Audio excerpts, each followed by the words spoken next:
It's 1992, and there I was, 20 years old, living on my own in Nashville. Having practiced my makeup skills from my teens, and having already established a bunch of connections with the effects industry in LA, my plan got a little sidetracked for a couple of years by establishing a life of my own. I'd sent out a new batch of letters with my usual hand-drawn envelopes and photos to effects shops in Los Angeles, and Fangoria's Weekend of Horrors was quickly approaching on May 16th and 17th, so it felt like the time to make the final push towards following my dream. By day, I worked at a dental lab making crowns and bridges, while nights and weekends were covertly spent studying my Dick Smith course and practicing my craft. I say covertly because it was better that my employer didn't know that I was working my ass off to establish a whole separate career from dental work, so if I was going to the Weekend of Horrors, it was going to have to be a quickie. I sorted the details and bought my tickets to fly out on May 15th, then return less than 48 hours on the 17th. We got about 100 officers here. There are more units and there are several helicopters. We are live in front of Parker Center.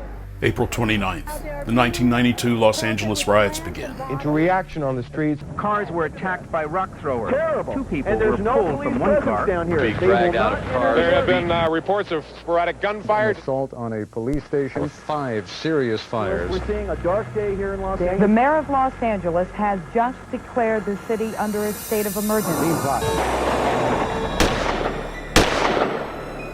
At the dental lab, we gathered around in horror as events unfolded on live TV. With my flight drawing closer and my destination in flames, things were looking a little sketchy.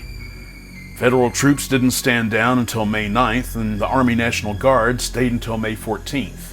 Even though some National Guard soldiers still remained, on the 15th, I departed Nashville once again, portfolio in hand. The air still smelled like smoke when I landed, but I'd made it, and time was of the essence.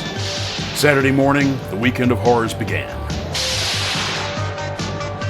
I wasn't there for any of the speakers or previews. I was there to reconnect with the K&B guys. Well, Bob and Howard anyway. I hadn't met Greg yet. It wasn't long before I found them. Hello. Based on the most recent makeup photos I'd sent, Howard said if I moved out there, they'd have work for me. Immediately, my mind started to lock in everything that I needed to do to put my plan in motion. I figured I could get everything squared away and then move out there immediately after finishing the haunted house in Nashville. So, I asked Howard, how's November sound? He said, great, the sooner the better. Later in the day, I bumped into director Jeff Burr, who remembered meeting me at the convention a couple of years earlier.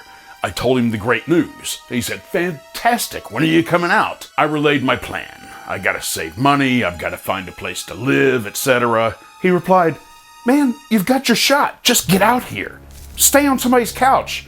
Hell, you can crash on my couch. What? Well, this changed things considerably.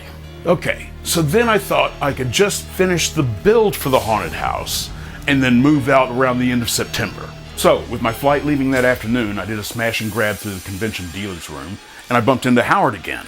I relayed my updated schedule, and he said, great, the sooner the better. Thanking him again, I took my horror booty and plans back home to Nashville. On a side note, I was excited to get home and watch my new finds, including a new short documentary called Dick Smith, Master of Makeup. Especially fun because the first letter that I ever sent him didn't have his name on it. It just had The Master and his address, and a drawing of his old age vampire makeup on Jonathan Frid as Barnabas Collins in the original Dark Shadows. As I watch unsuspectingly, Dick works away in his basement lab and something catches my eye. There, on the wall behind him, is a drawing that I did of him and a montage of his creations. This was surely a sign. And even if not, it was pretty cool for somebody who's still on a I just got a job in Hollywood high.